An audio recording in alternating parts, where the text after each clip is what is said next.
Thank you for tuning in to the first content video for the first semester of Allied Health Adult Ed. So this first chapter is Chapter 3. We're going to talk about careers in healthcare.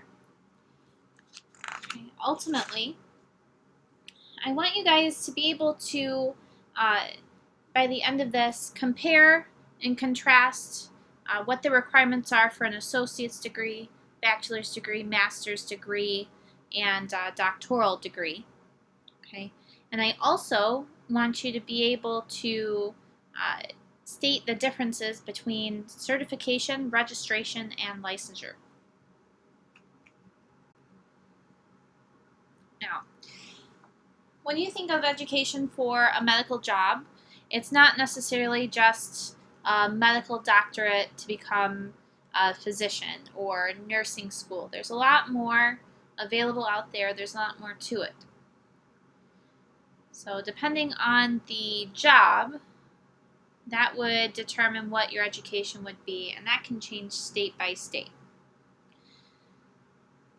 So you can start in high school, and basic preparation, you take science classes, biology, chemistry, physics, social studies, English, math, right? You have your core curriculum. And you also have health science technology education, HSTE programs. So this is supposed to prep you either for post-secondary or after high school college, or it can prep you to go straight into the workplace. Hint, hint, your allied health class is a form of HSTE program. The post-secondary education that you can get, you can do a career technical school like Dorsey or Ross. You can do a community college like Wayne Community College,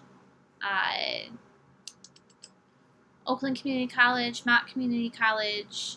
You can do a regular college like Henry Ford College, Schoolcraft College, or you can do a university like University of Michigan, University of Detroit Mercy, Wayne State University, so on and so forth. So, if you were to go the college route, your undergraduate degrees, which you would go for first, consist of your associates and or your bachelor's. I say and or because you don't have to do an associate's to get a bachelor's. Okay, some jobs only require an associate's degree. They may not require a bachelor's degree. Okay, so the associate's degree can be given by a career technical school like Dorsey, Ross, or community college. Okay, takes about 2 years. That's assuming that you're going to school full-time. Full-time consists of at least 12 credit hours per semester, and that takes about 2 years. Your bachelor's degree, this can come from a college or a university, and it lasts 4 more years. So with your undergrad, for your associates and your bachelor's, both of these degrees require that you take general education classes. So for your GED or for a high school diploma, you have to take English, math, all the fun stuff, right? You have to do it again when you get into those programs. So it's your undergrad. Once you get into your graduate degree, which is where you have your bachelor's degree, and you go on to a graduate program. That's your master's or your doctorate. You can go into either or. A master's degree given by a college or university takes about a year or more after the bachelor's degree. Okay. Your doctoral degree, generally, it's going to be 4 to 6 years, but depending on if you have a bachelor's or a master's degree, because you could go get a master's degree before getting a doctorate, it could be 2 or more years of schoolwork beyond your bachelor's, master's. But generally, it's going to be closer to that 4 to 6 years of study. NCHSTE, so the National Consortium on Health, Science, and Technology Education. So this is the group that decided students would be more successful if they created a health science cluster that allowed students to explore jobs that were similar to one another. So jobs that maybe deal with diagnostic tests, maybe like working with samples and putting them under a microscope, or doing chemical tests, that kind of thing. Or if you maybe want to do direct patient care where you're a physician, physician's assistant, a nurse, medical assistant. So they kind of grouped like with like for job duties and the education that goes into them. And it's supposed to help you make organize, I guess, a better, more complete plan of going towards whatever job it is that you really want to do. Okay, and it's supposed to help you prep as early as possible to be able to be more likely to succeed in your goals of attaining that job.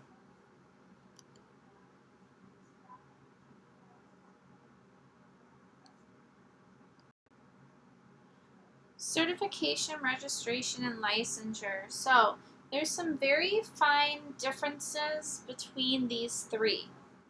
Medical jobs, generally, you're going to have to take some sort of competency exam, especially when you're doing direct patient care. You need to make sure you have the knowledge and the skills necessary to do that job. If you're lacking in one or the other, okay, your patients can kind of get injured, hurt, bad things can happen. Okay. There's a lot of cool things you can do in healthcare, and it seems like for every cool thing you get to do, there's 5 safety things you have to worry about in order to be able to do that procedure. But the certification is pretty much the education that teaches you the knowledge and the skills, required to do that job. So for my EMT certification, I took an EMT class, and it teaches you all the basics of life support and how to handle your patient care and documentation needs. So when you have a certification program, you really should make sure that it's accredited. Okay, and we'll talk about accreditation here shortly. But this is where you take the class and it teaches you what you need to know to do the job. Okay, examples include dental assistant, lab tech, medical assistant. They all can become certified. Are these jobs that could potentially be taught on the job? Sure. But would you be more likely to get the job if you already had the basic skills needed to do that job? Or do they want to hire Joe Schmo off the street and try and teach them themselves, right? Generally, they don't want to do the latter, right? They would much rather have somebody that comes in with some sort of skill or knowledge. Registration. So this is done by a regulatory body. So this is a professional association or state board, and I'm going to emphasize professional association or state board.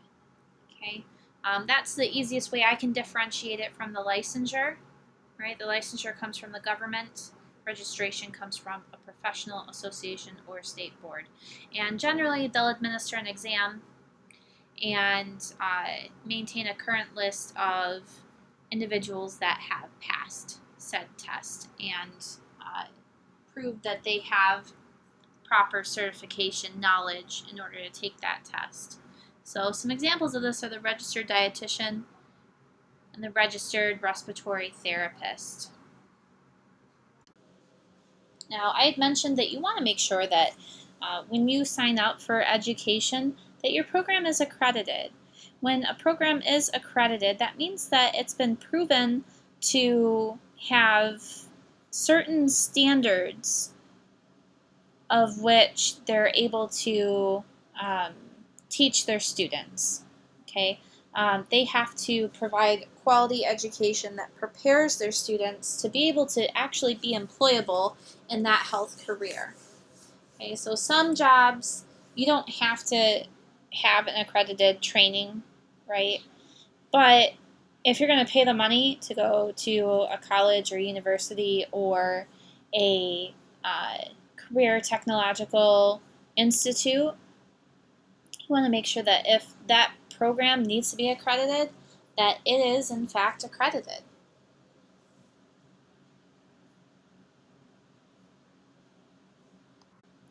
Now, for health science in general, there's two agencies that determine if a health science program is accredited. The first is the Commission on Accreditation of Allied Health Education Programs, or CAAHEP, and then there's the Accrediting Bureau of Health Education Schools, or the ABHES. Now,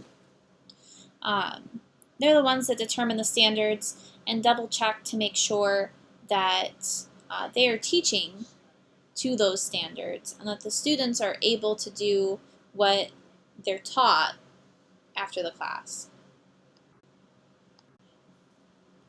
Now, I talked about level of education, level of degrees previously, right? So it goes from the 2-year, which is the associates, to the 4-year, which is the bachelor's.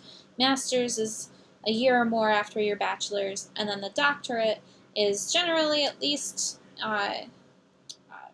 4 to 6 years after your bachelor's, or generally if you do a master's, it might be 2 or more years.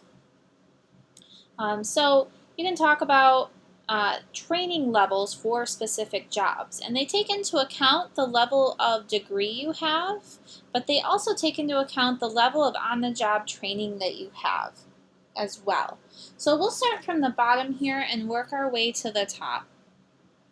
So the very bottom one, aide or assistant. So this is like a nurse aide, dental assistant. So this is where you take a program with a specified number of hours in specialized education. Generally, it's going to be at least a year or more of training, okay, if they don't have a specified number of hours. Or it could be on-the-job training. You could become a dental assistant through on-the-job training where you have a dental office specifically train you. Okay. But if you want to be a certified nursing assistant, a CNA, you need to be able to take an accredited, okay, key there is accredited, accredited CNA program and get a certification, okay? And that'll allow you to be able to work in that field. The next level up is the technician. So this generally comes with an associate's degree or special health science technology education. As an EMT, I do not have the associate's degree. I have the special health science technology education. I took that at McLaren Flint. Their hospital has an EMS program up there. Or a technician can also be 3 to 4 years of on-the-job training. Right. A technologist or therapist level, this is going to be at least 3 to 4 years of college plus some work experience. So generally you're going to have at least the bachelor's degree, and then sometimes you're going to have a master's degree, right? So social work, okay, this would fall into that category. Where you could have a bachelor's degree, but in order to do more, if you wanted to do more clinical work with patients, then you would need that master's degree. Right? Then we have professional. So this is 4 more years of college where you've attained a bachelor's, a master's, or a doctoral degree. So an example of this is like a doctor or a dentist. Okay. Now I've talked about the education it takes to do certain jobs.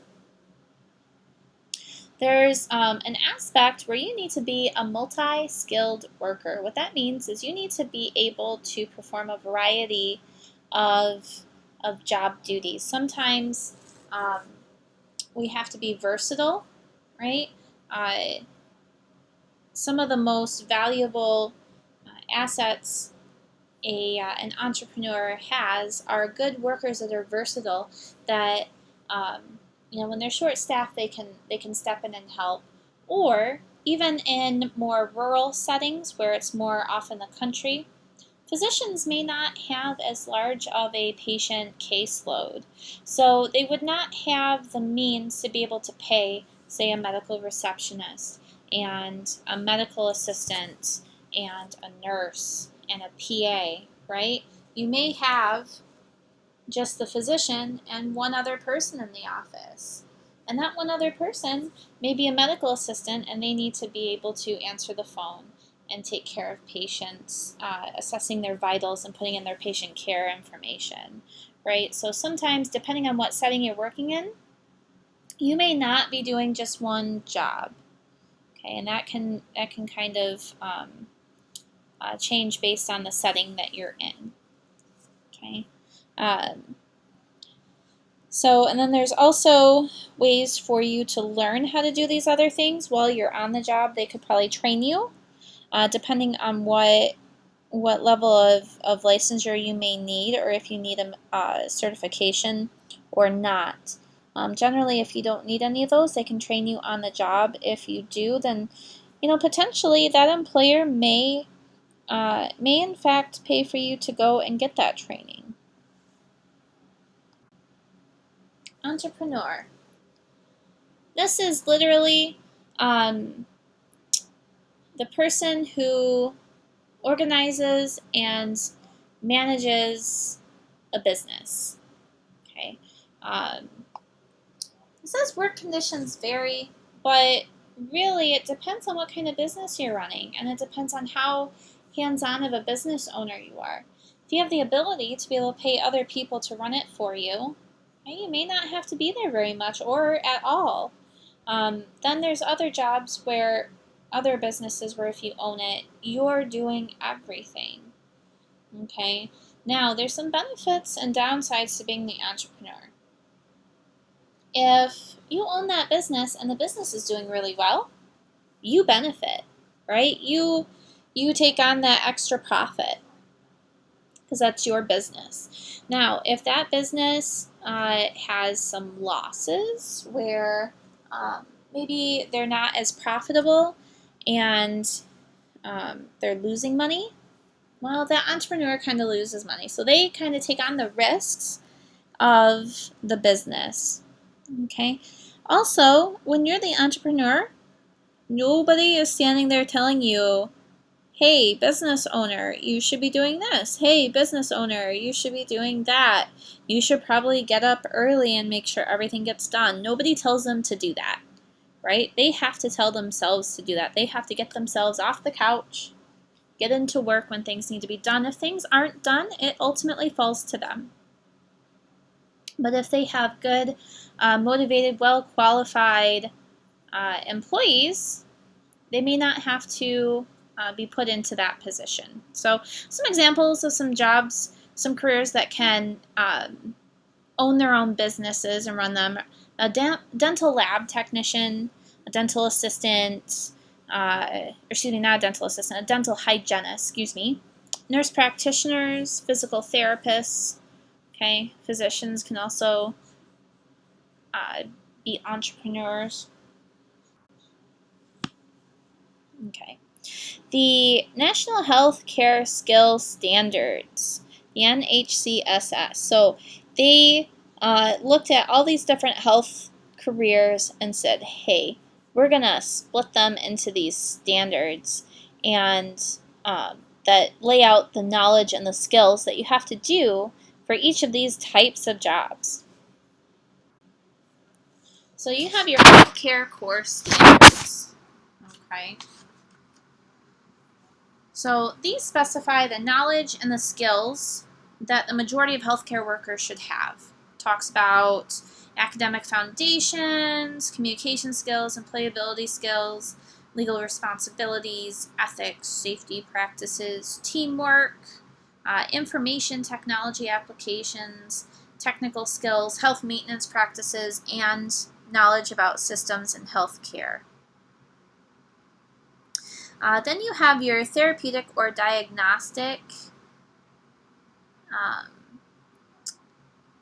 core standards. Now, they need to have the knowledge and skills to be able to focus on the direct patient care in a therapeutic environment and diagnostic environments. So they look at both the health of the patient over time as well as what their health is at that point in time, right? So diagnostics is only looking at one point in time. When you take labs to run diagnostics to figure out and diagnose a certain condition, you're only looking at that at one point in time.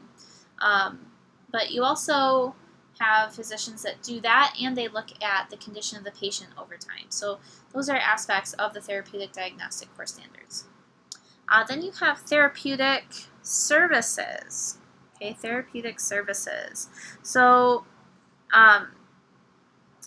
these are involved in the patient's health status over time. So they interact with their patients. They need to be able to communicate with team members, collect information in a good, timely manner, plan treatments, implement procedures, and then they need to be able to evaluate their patient's response to their treatments. We have just the diagnostic cluster standards. So these have to have the knowledge and skills that create a picture of a patient's health status at one point in time. Okay, they need to be able to communicate orally and written. Okay, they need to be able to look at that patient's health status. They need to be able to move and position patients safely and efficiently, especially for imaging. They need to explain procedures and goals, prepare patients for procedures. They need to know how to perform diagnostic procedures. They need to look at lab results and be able to evaluate them. And then they need to know how and when to report certain information. Okay. Next, we have the Health Informatics Services Cluster Standards. So these specify knowledge and skills for workers in healthcare careers involved with documentation of patient care. Okay, so these are the people that work at the documentation side of things in the healthcare careers. So they need to be able to communicate within legal boundaries. So these are the people that can push all the paperwork to make sure that what the clinicians are doing are approvable, are legal on the up and up. You need to be able to analyze information, do some abstracting and coding for medical records and documents. They need to be able to design or implement information systems, documentation of maybe patient visits, understanding operations to maintain patient information, right? So there's something called HIPAA, HIPAA, okay, and that deals with a lot of patient privacy and their portability of medical information and how that gets done. So these jobs are very important. Next are the support environmental services. So they work specifically with creating a therapeutic environment in order to provide direct or indirect patient care. So they develop and implement administration, they do quality control, compliance regulations. They make sure that they use aseptic techniques in cleaning the environment, like a hospital room or a doctor's office. Maintaining a clean and safe environment through making sure they use the proper cleaning solutions, okay? And then they maintain an aesthetically appealing environment. Last but not least, we have the biotechnology research and development standards. So these look at the knowledge and skills to be in the bioscience research and development. So this is going to be a lot of your science buffs do this.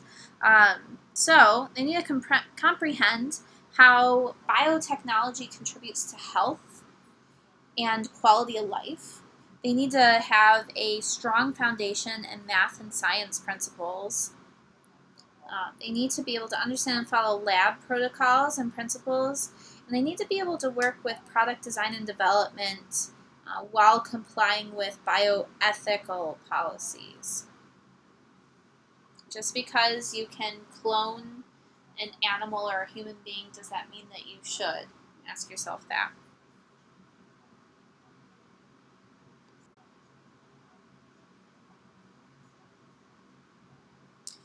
All right, so this is just kind of an overview of the different levels of education requirements for jobs. So it goes all the way down from on-the-job training, where you're trained at that job, to having some basic information provided to you with an HSTE program.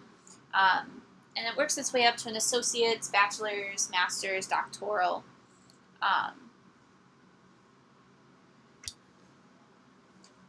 Okay.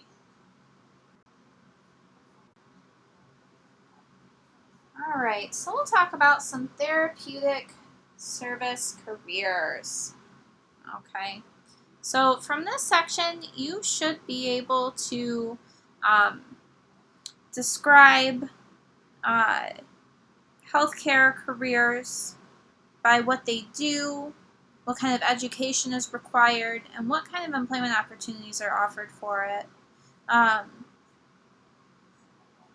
then we're also going to be getting into abbreviations. Okay, so that's going to be important as well, to be able to recognize them and identify them and use them. So therapeutic services are directed towards changing the health status of the patient over time. Okay, so we're going to look at some dental careers. So these jobs focus on the health of your teeth and all the tissues inside of your mouth. Not only do they deal with treating and dealing with disease, they also try to prevent disease as much as possible. It's so much easier and cheaper to prevent it as opposed to treating it. They can replace damaged or diseased teeth, and then they also treat all of the supporting structures of the teeth. And I'm going to post some videos of dental careers in iLearn, so I hope you take the time to watch them, because when I first started learning about dental careers, I really confused them. I confused the dental hygienist with the dental assistant, then the dental lab tech with the dental assistant, and also I tried to pull from my own personal experience, and I realized that in dental offices you have a lot of multi-skilled workers, and it blurred the lines for me. So I'm just going to teach you exactly what these are, what it takes to do those jobs. So I'm going to work from the bottom up. So the dental assistant, so you can do on-the-job training to do this job, but there's also, HSTE programs that can make you a certified dental assistant. Okay, And they work under the supervision of a dentist. They prepare patients for their examinations. They make sure all the instruments are decontaminated, sterilized, and are available for the dentist and the hygienist. They can prepare dental materials for impressions and dental restorations. Some can take and develop dental x-rays. They can teach preventive dental care. They can also do some receptionist duties as well. Okay, but generally they're not going to do a whole lot of hands-on with the patients themselves. There's a couple things here that they can do hands-on, but it's not going to be the person that cleans your teeth, right? That's going to be the next level up. Okay, so let's talk about the dental lab tech. So the abbreviation for this is CLDT. CLDT. So with this, these are the people that make the dental prosthetics, or they make the crowns or the bridges. They may mix together the solutions to be able to do cavity fillings, that kind of thing. So they're the ones that actually fabricate these products. A dental lab technician can also specialize in ceramics or orthodontics as well. Now your dental hygienist, now this is a very versatile job, and you can start out with lower education, like an associate's, and work your way up to a little bit higher education with a bachelor's, and you can even go as far as a master's in dental hygiene. And generally, your pay is going to go up the more education you have. Also, your abilities, what you are allowed to do independently, you're able to do more the higher education you have. So, your dental hygienists work under the supervision of a dentist. Okay, they do the preliminary or the initial exams of your teeth and your mouth.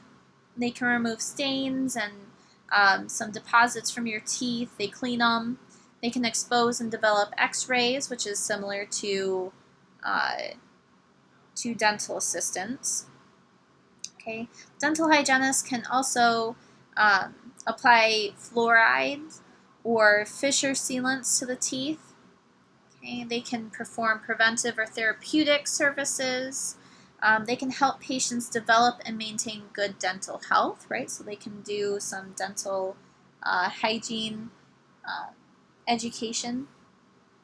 And then they're also authorized to place and carve restorative materials, polish restorations, remove sutures, and then in some states they're able to deliver anesthesia to the patients. So they have a wide variety of things that they can do. So another thing I want to note on the dental lab tech,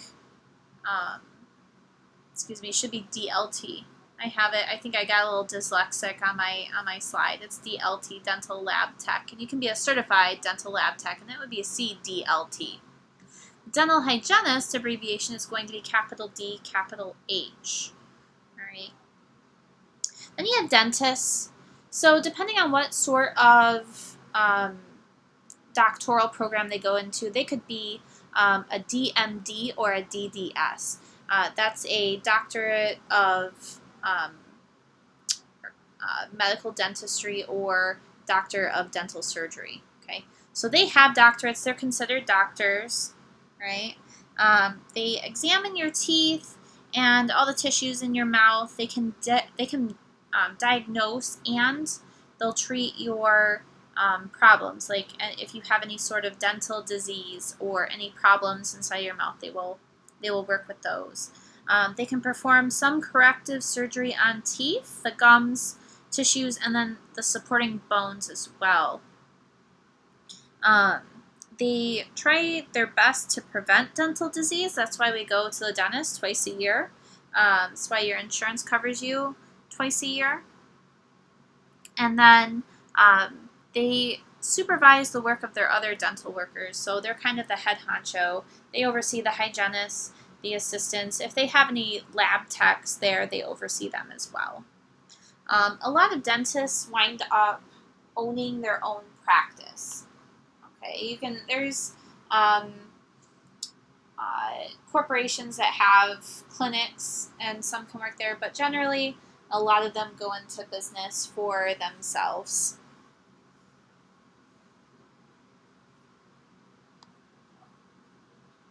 Okay. So there's different levels of education. So at the very high end of the spectrum is an emergency medical technician paramedics. That's an EMTP.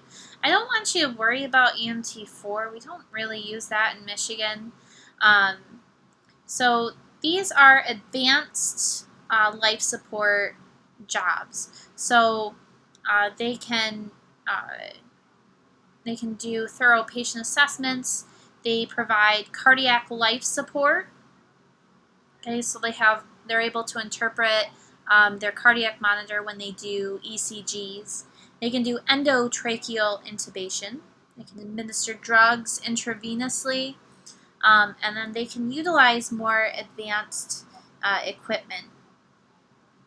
Next one down is the EMT intermediate, right? So just EMTI. Don't worry about 1, 2, 3. I'm not worried about that. It's EMTI. So these are able to assess patients. They can interpret electrocardiograms, ECGs, just like a paramedic can do. But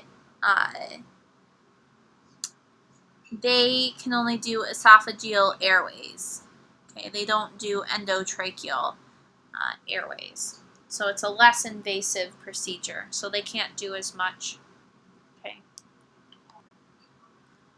All right. Then we have the EMT Basic. So they provide what's called basic life support. They help with bleeding, fractures, airway obstructions, oxygen administration, emergency childbirth, rescue of trapped individuals in accidents. Okay, so but they cannot do interpretation of the electrocardiograms, the ECGs. They can't interpret them. In some counties in Michigan, they can do a 12-lead echocardiogram, but they can't decipher what it means, if that makes sense. But basic specialize in airway, breathing, and circulation life support. It takes about 5 to 6 months, sometimes more, sometimes less, to get that certificate. The intermediate is about a 6-month program on top of the basic, right? So you have to have your basic to go to your intermediate or your paramedic. And then to become a paramedic, you don't have to have the intermediate, but you would have to take the basic class, and then the paramedic course is about 1.5 years past that. So generally, the best route for paramedicine is to go straight into an associate's program, or go straight from your basic into your paramedic course right after. Now, first responders, this is generally an extra certification that you can have from, while you're doing another job. So police officers should really have at least their medical first responder certificate. It's essentially like advanced first aid, right? These are the people that are generally the first ones there to the scene. Okay.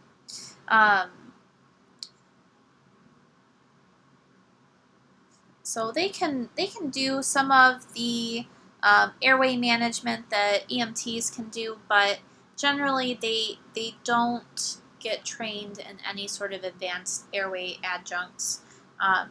So sometimes it's a little bit harder to use just a a bag valve mask to help breathe for individuals because their airway relaxes. And that's what happens when we snore, but when it gets really relaxed, it can actually cut off the whole airway, so it can be difficult. But we like our first responders to have a medical first responder certificate minimum. Okay.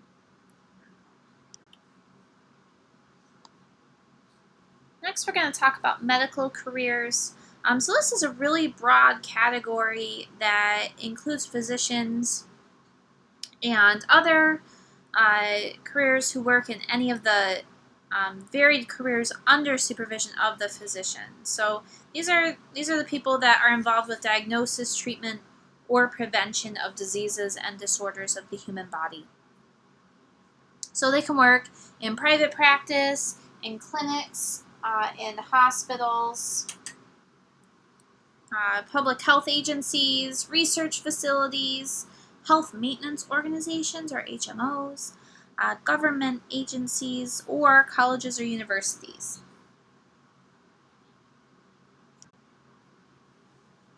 Some examples are the doctor of medicine, or MD. So they diagnose, treat, and prevent diseases or disorders. Now, the less frequent, but no less important, DO, that's the doctor of osteopathic medicine. They place emphasis on nervous, muscular, and skeletal systems and the relationship of the body with the mind and emotions while treating disease. So, MD and DO program almost parallel each other, but the DO has a few extra requirements for specific classes they need to take. The DPM is a Doctor of Podiatric Medicine, or DPM. They examine, diagnose, and they also treat diseases or disorders of the feet or leg that are below the knee. Then you have DC. This is Doctor of Chiropractic, and they concentrate on the structure of the spine, which runs down through the center of your vertebra or your backbone, and they concentrate on how that structure of the spine and the nervous system are with your muscular systems. Okay. Then you have physician's assistants. So they work under the supervision of a physician. They have the equivalent of a master's degree, and they perform routine physical examinations. They can do diagnostic tests, take medical histories, make preliminary diagnoses, treat minor injuries, and then they can also prescribe and administer treatments. So depending on the state, they may or may not be able to prescribe under their own script pad. In some states, they have to prescribe medications under the name of the doctor that they're working under.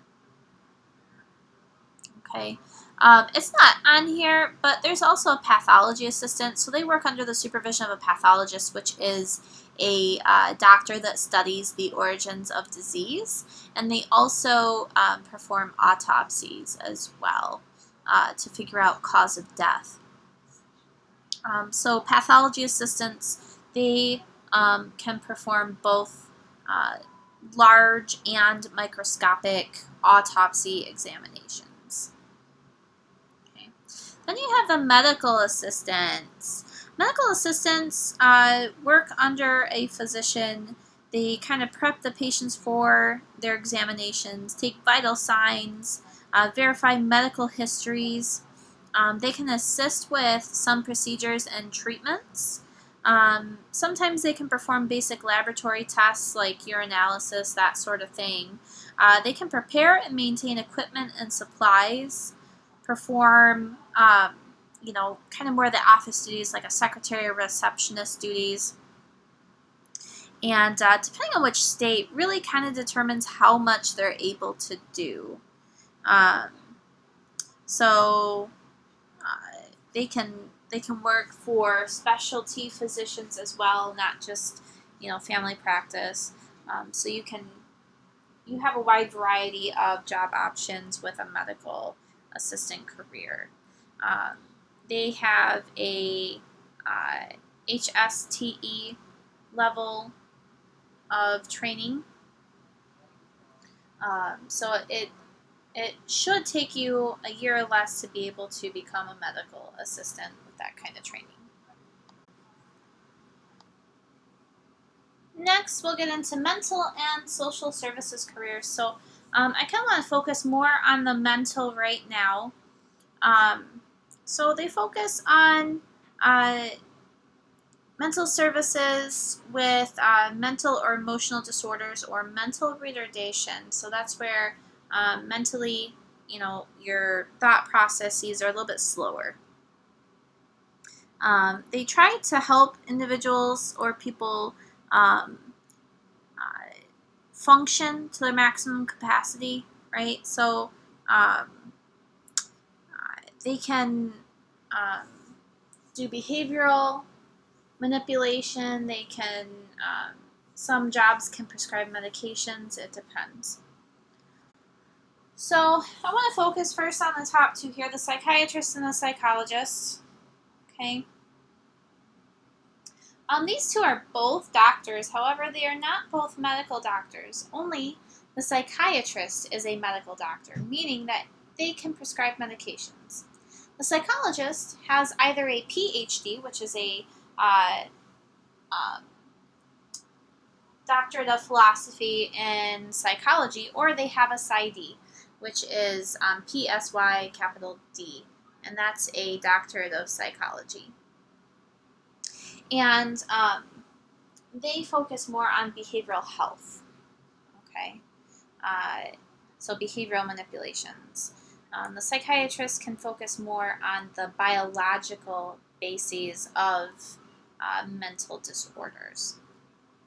Okay. So when you work as a psychiatrist, you can specialize in child or adolescent psychiatry. You could specialize in geriatric psychiatry or psychiatry of the elderly population.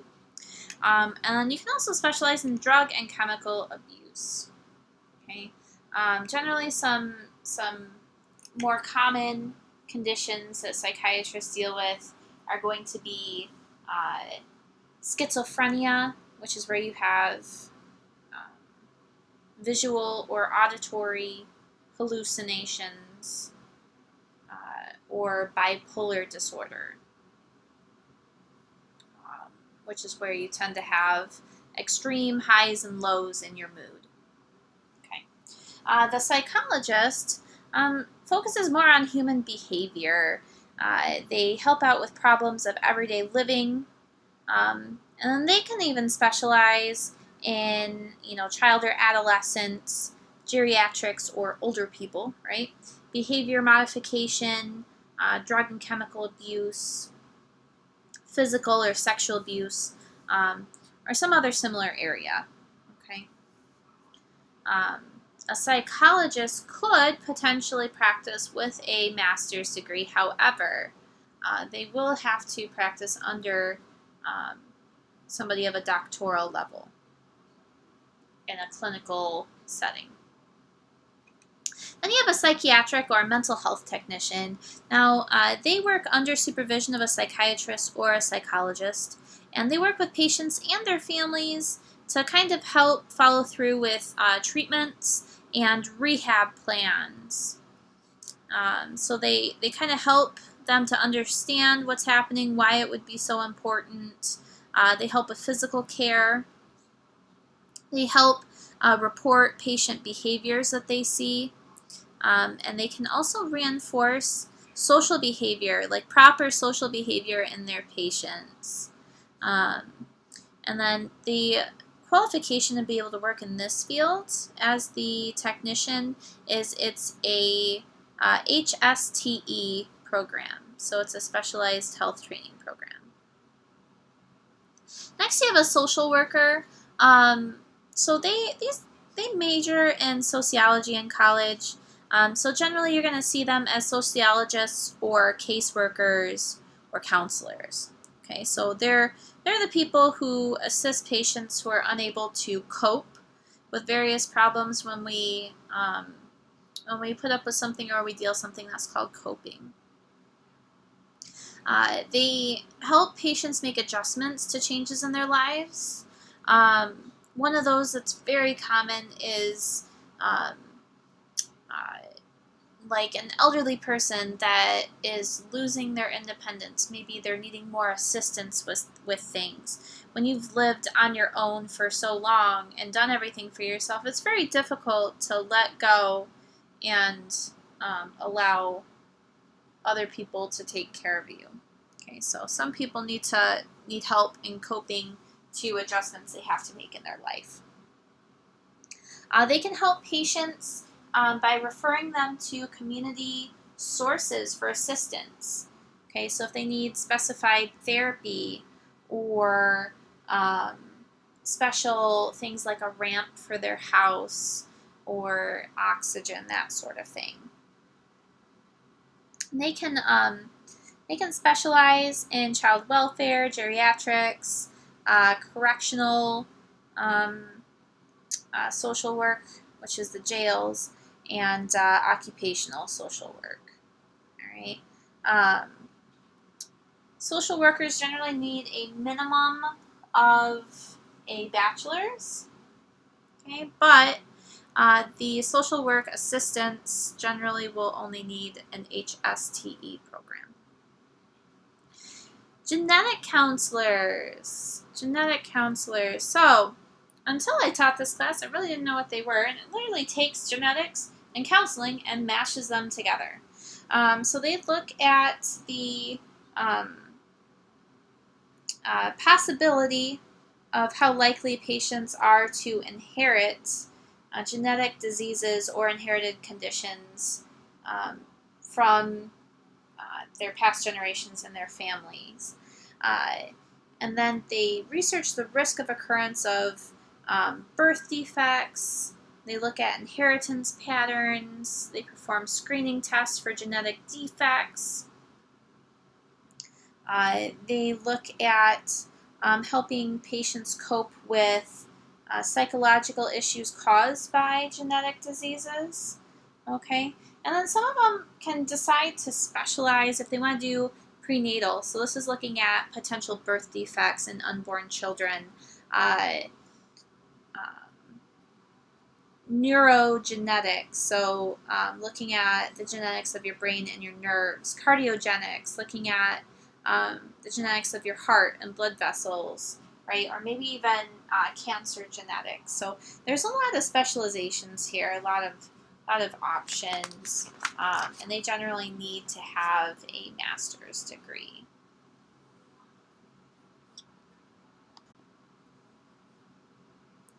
These are mortuary careers. So they work on preparation of the body after death. They look at the cultural and religious backgrounds of the decedent, which is the dead person, as well as the needs of the living family and friends. So that would determine what kind of procedures they would perform after the person has died. There's some religions where you perform a washing ceremony for the body. Some you have to cremate, where you incinerate the body into ashes. Some want the body to be preserved and embalmed so that they can do open casket funerals. That tends to be more of a westernized culture habit there.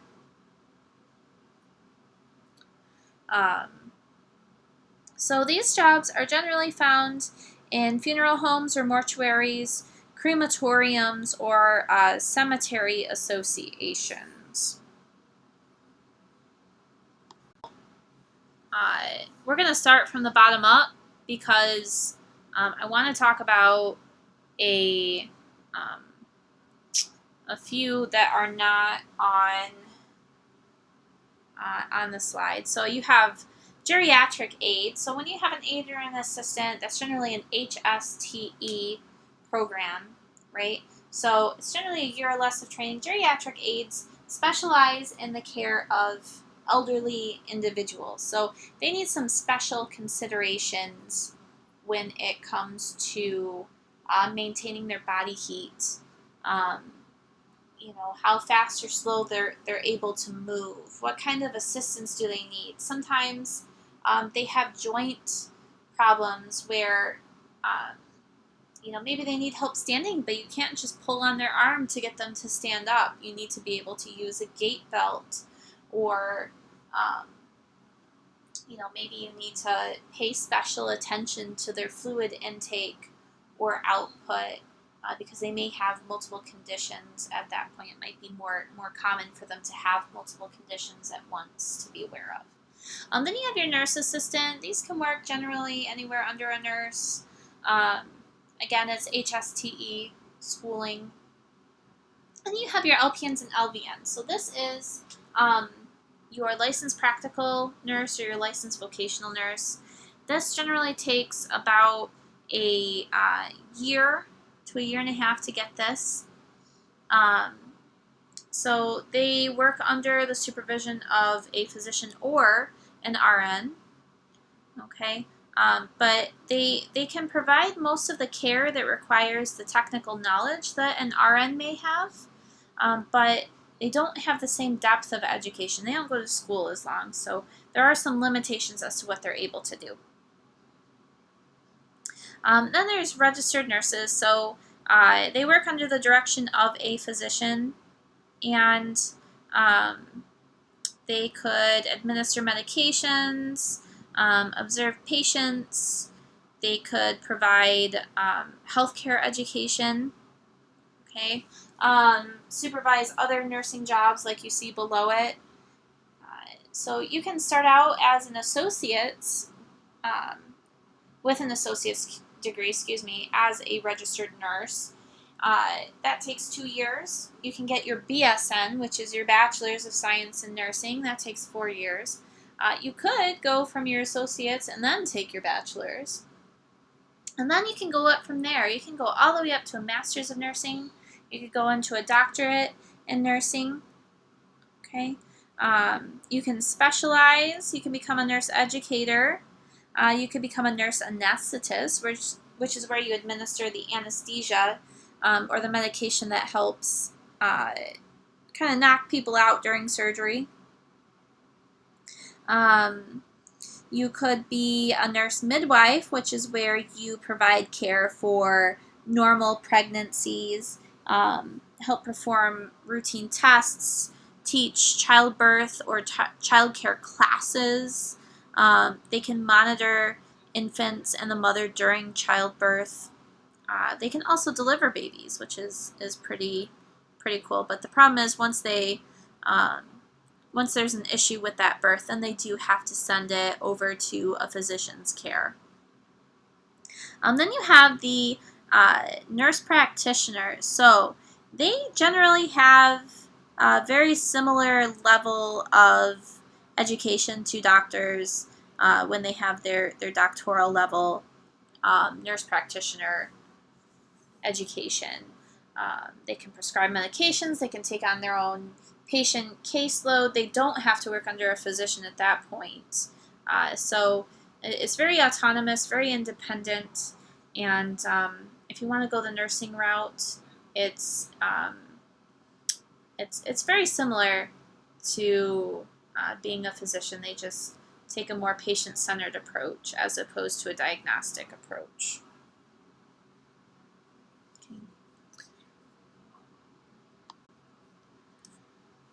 Some other nursing careers, so these are going to be the HSTE level or on-the-job training level. So a patient care technician can be trained on the job, but it can also go through an HSTE program. There's a certified nurse technician, very similar to a nurse aide. Then you have medication aide. So this is a nursing assistant that has been certified to dispense medications. Generally, these are found at extended care facilities, long-term care facilities, rehab facilities. Okay. And then you have home health care assistants. So these can be home health aides or um, or CNAs that go into patients' homes and help them in their own home, so that the patient doesn't have to leave their home to go, say, to a facility or something like that.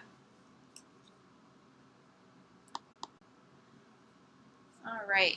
So, nutrition and dietary services.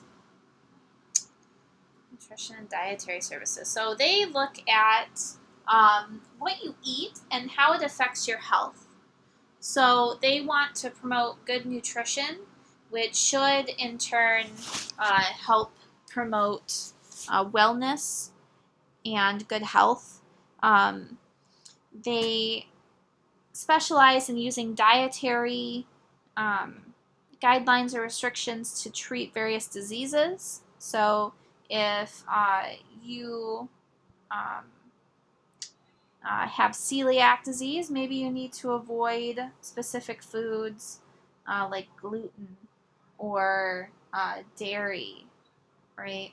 Um, so sometimes people don't need medications, but what they need is to avoid certain foods or eat more of certain foods.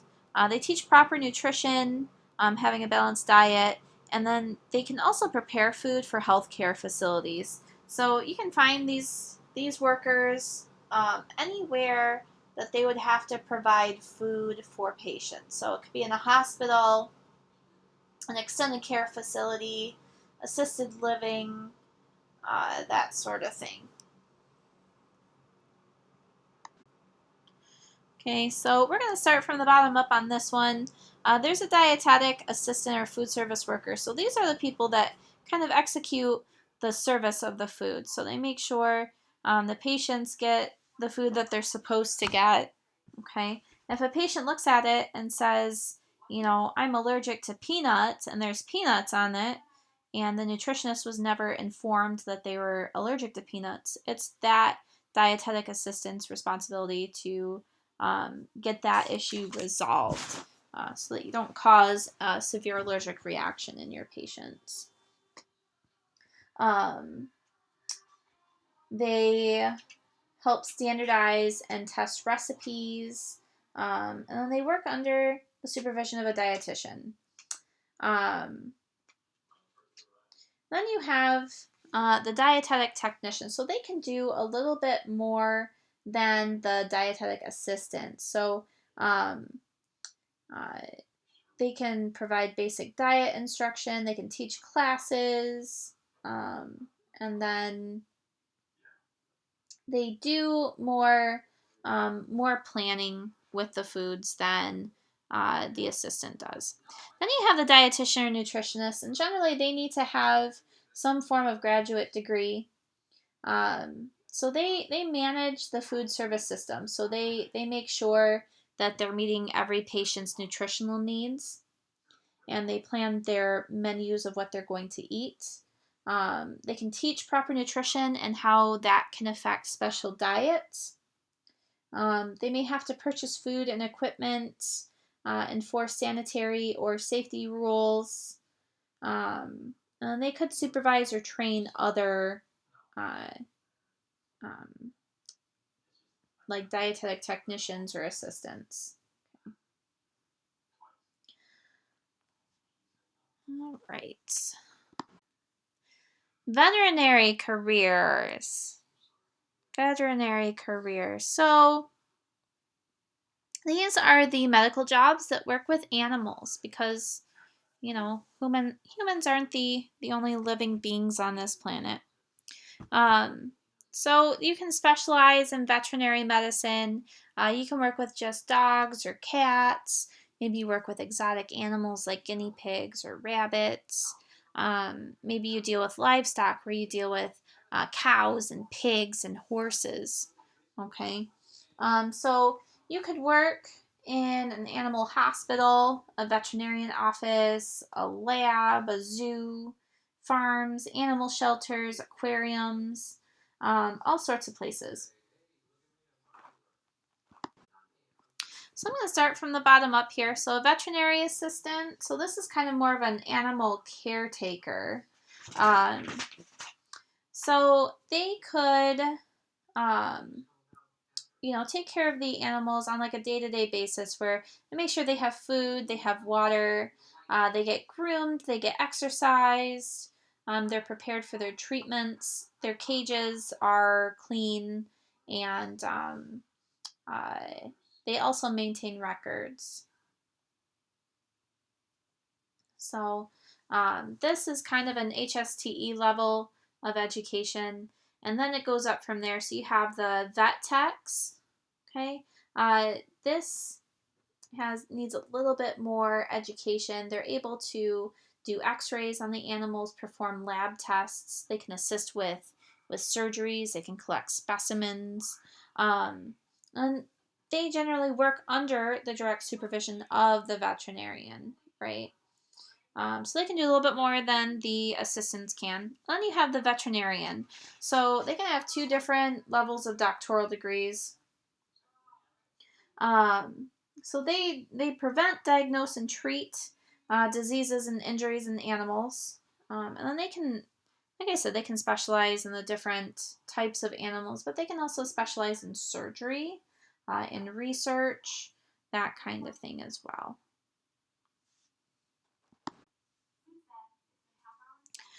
Vision services. So, um, these jobs, I get some of these kind of confused, um, especially when I was first starting this.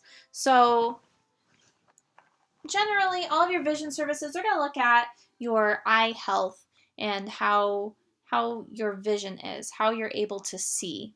Okay, so these can be in clinics, they can be in optical shops, department stores, hospitals, schools, clinics, government agencies. Okay, so let's start from the top down with this because the ophthalmologist is the only medical doctor here in this list. They're the only ones that can prescribe medications, they're the only ones that can do surgeries. Okay, they've gone to medical school and then they have specialized in vision. Okay, then you have your optometrist. Optometrist, this is a doctorate of optometry, but they are not a medical doctor. So they examine eyes for vision problems and defects. So they're the ones that prescribe corrective lenses or eye exercises. Generally, if the patient needs surgery or if they have some sort of diseased eye, they're generally referred to the ophthalmologist. Okay, then you have your ophthalmologist, medical technologist. Um, it can be under the ophthalmologist, and they kind of help out with obtaining patient histories, doing basic eye tests and measurements. They fit patients for contacts. They can administer prescribed treatments, assist with eye surgery, all sorts of stuff. Okay, then the ophthalmic technician. Okay, so they can do a lot of the same job duties, but they're not really going to assist with medication or treatments. Okay, same thing with the assistant as well. So they're going to have very specific things that they're able to do when it comes to patient care. Generally, they're going to be more of a receptionist that can, in addition, prepare the patients for their eye examinations and measure visual acuity. Then you have an optician. Okay, do not confuse an optician with one of the two at the very top. Okay, the optician, okay, they specifically make and fit prescribed eyeglasses or lenses. Okay, they deal with glasses or contacts. Okay, then you have the ophthalmic laboratory technicians. So they're the ones that fabricate the actual glasses or contact lenses. So that is where we're going to leave off right here. We'll pick up on this on our next meeting. If you have questions or concerns, please email me, bartonj@dearbornschools.org. Thank you. All right. Um, so I think I'm missing a slide. I am missing a slide. So I'm just going to tell you about them. You can have from the bottom up of level of employment. There's mortuary assistants, right? So if we remember back to the levels of training needed for a job, the assistants are kind of down at the entry level. They work under a supervision of a funeral director or an embalmer. They assist with the preparation of the body. They may drive the hearse, arrange the flowers for funeral or memorial viewings. They assist with any preparations for the funeral service. We keep track of all of the paperwork at the mortuary or funeral home. And they also make sure that that area is clean as well for viewings, and also in the area where they would prepare the body. That's very important to keep that clean. The next level up is the embalmer. So this is a special license that you have to have in order to prepare a body for interment. So they could be trained in washing the body with like a germicidal soap, right? So kind of like antibacterial almost. They replace the blood with embalming fluid, which is a preservative liquid, like formaldehyde. They can reshape and restructure bodies after a human has passed away. That body goes into what's called rigor mortis, and it tends to kind of stay in the position that it rested in, okay, which is not always on its back.